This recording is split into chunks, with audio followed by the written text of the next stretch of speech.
Technology. Isn't it freaking awesome, freaking amazing? And the reason I say that is because consider this. Right now, I'm in my office and I'm talking to you.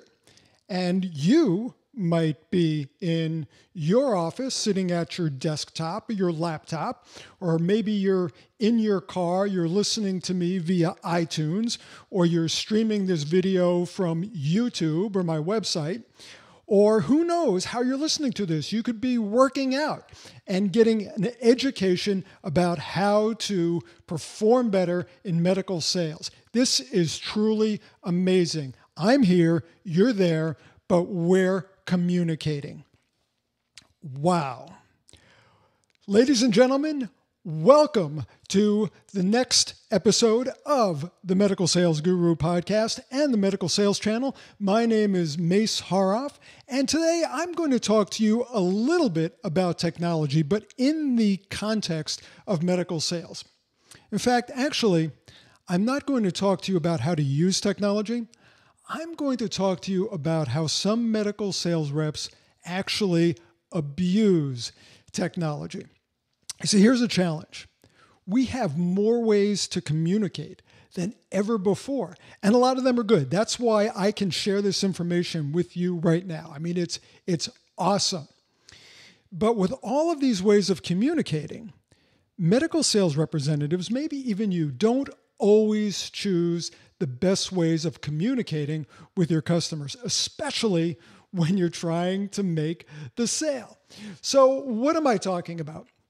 One of the most common questions I get, well, not one of the most common questions, but a question I'm asked commonly is, how do you get doctors and other healthcare professionals to open emails? Or people will complain, I've sent a lot of emails to the doctor, he's just not responding.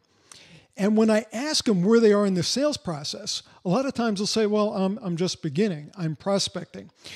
And I'll say, so let me get this right. You're prospecting by using emails. How's that working out for you? And generally, if they're truthful, the answer is not very well. See, here's the thing. A lot of people who are coming into the medical sales force right now, and when I'm talking about the global medical sales force, everybody who works in this industry, a lot of you are millennials. And millennials, or you Gen Ys, what we're finding is that you've grown up with technology. I mean, it existed when you were born. You're extremely comfortable with it.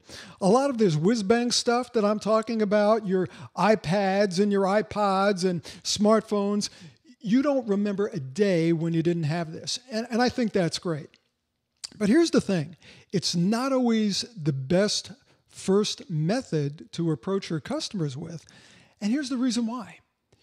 When you send an email or you send a text or you try to contact them through one of the social media platforms such as LinkedIn or Facebook, you're very easy to ignore. And even if it's not their intention to ignore you, it's very easy to just defer it to later. But here's the problem with busy healthcare professionals. While they might have good intentions, and let's be honest, a lot of them don't. A lot of them have no intention of ever getting back to you. It's just very easy to ignore it. But those who do, and I'll give you the benefit of the doubt that some of your customers do actually intend to get back in touch with you, they just don't get around to it. Because like everybody else in the world, healthcare professionals are being absolutely inundated with things that grab their attention.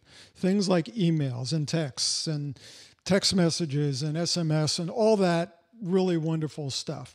But you fall into the cracks. You just blend in.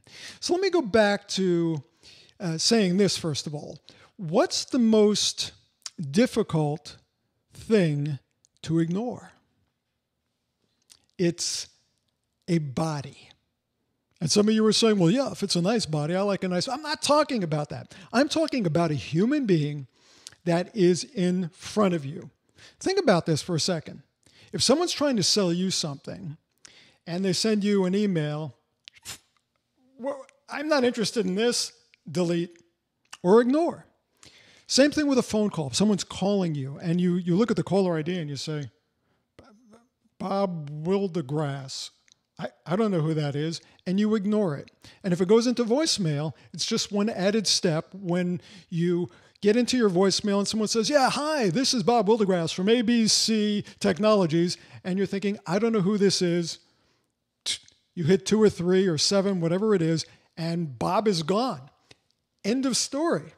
But, what happens if a salesperson comes into your environment? They're able to get in, they get in front of you. They're not so easy to get rid of. Now, sure, you could say, hey, listen, Bob, I'm really not interested. Thanks for coming by. You already have one. And if you are saying that, it's probably, again, because Bob's a really crappy salesperson, has done nothing to elicit any level of interest with you, hasn't presented a value proposition, and you could just push Bob out the door.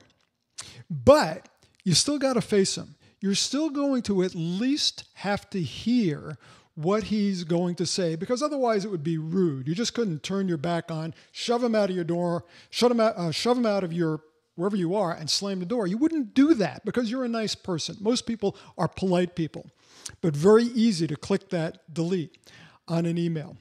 Here's another thing when you're using technology. A lot of technology is considered personal. Now, if you're emailing a physician, the physician might have a business or professional email that he uses in his practice. It wouldn't be inappropriate to use that. But here's the thing. Have you gotten permission to use it?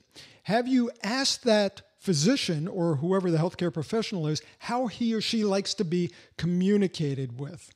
And before you use something like their mobile phone number or their personal SMS or text message, keep in mind that for many people, these things are very personal. They give it out to people who they want to have it, their close friends, people who they do business with, people who they don't mind being interrupted by on these devices.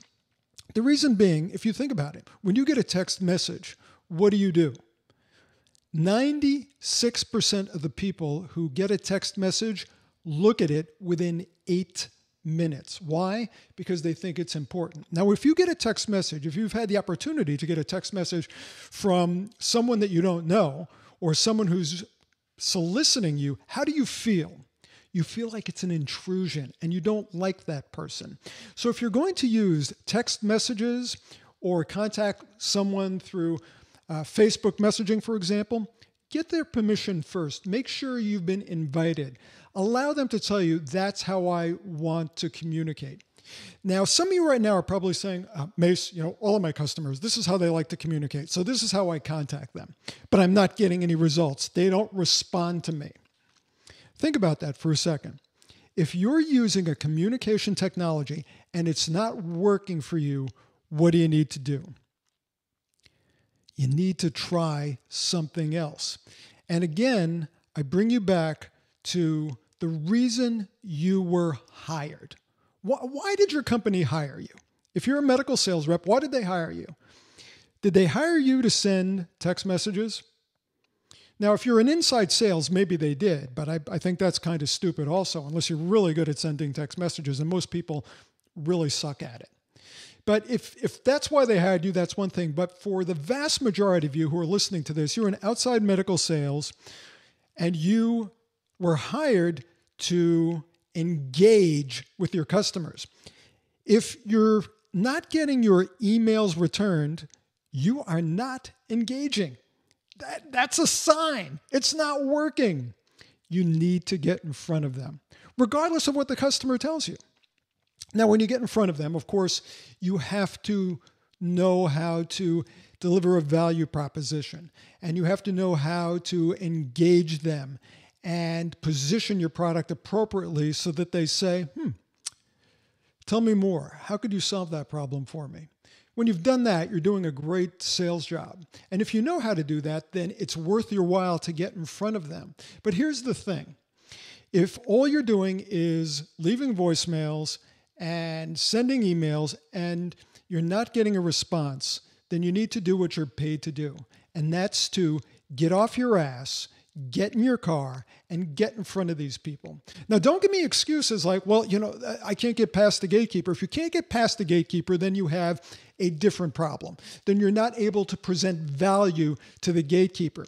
But if you can't get in to talk to them when you go there, let me promise you this, you have a very high unlikelihood of getting through to them by sending an email about your product or service. They're going to be even more resistant to you. So you know what to do. And one final thing, when you do go to their office, this is not, and again, I have to emphasize the word not. Your purpose is not to drop off brochures. You are not a brochure delivery person. That's not why your company hired you. They hired you to engage the customer and to be able to determine where the pain points are, where the needs are, where their mandates and goals are, what are the issues that are keeping them up at night.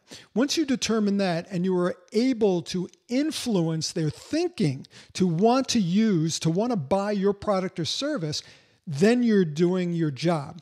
But dropping off brochures, that's why the U.S. Post Office still exists. They are professional brochure delivery people, amongst other things.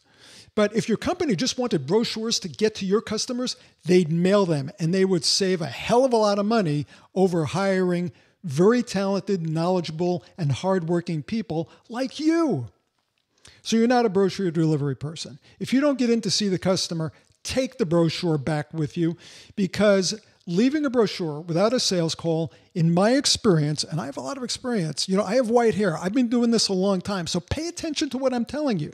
In my experience, the vast majority of the time, and I'm talking 95% or higher, when you drop off a brochure without a sales conversation with a customer, one of two things is going to happen. That brochure is going to go in the garbage, which, trust me, is the best thing that can happen. The worst thing that can happen is they're going to look at it.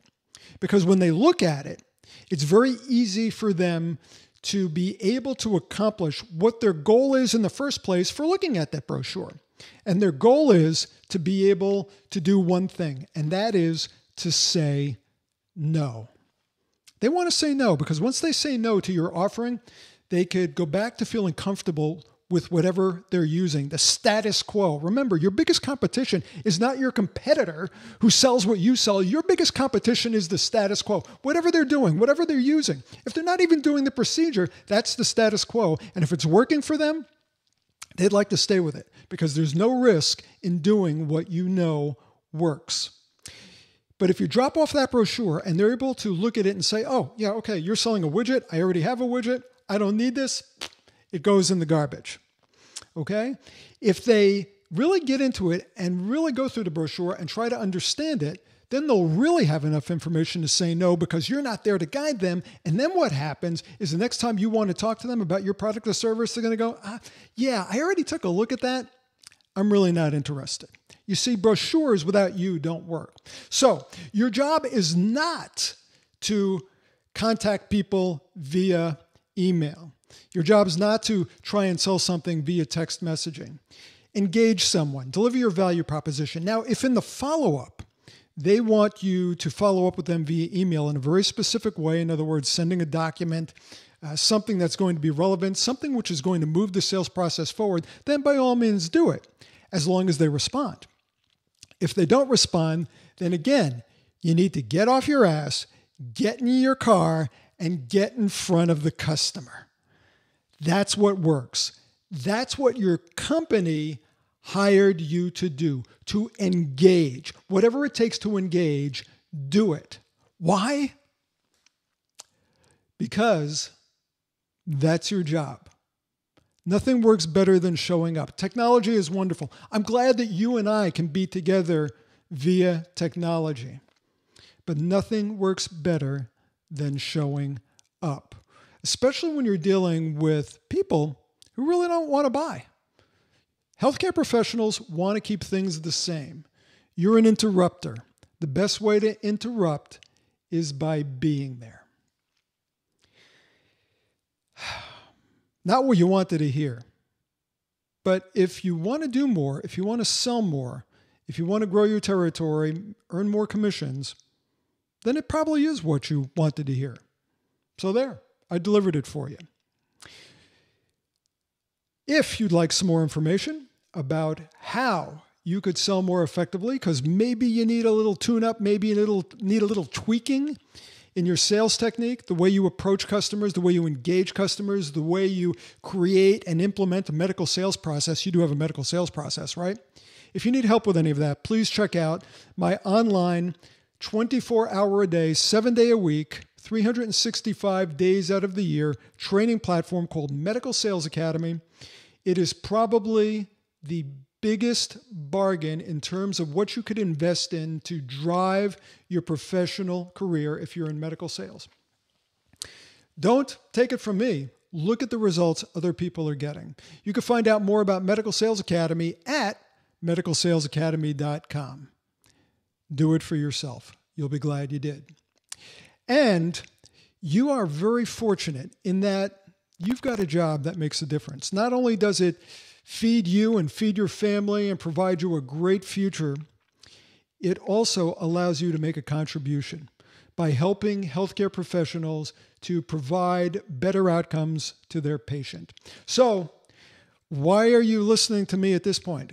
Get off your butt, go out there and make the difference that you can. And don't forget that whatever you do today, tomorrow, or any other time in your medical sales career, that nothing is more important than the patient. The patient, my friends, always comes first. That's why you do what you do. Until next time, this is Mace Haroff for the Medical Sales Guru podcast and the Medical Sales channel on YouTube and at medicalsalestraining.com. I will speak with you again soon. Thanks for spending some time with me. Bye for now.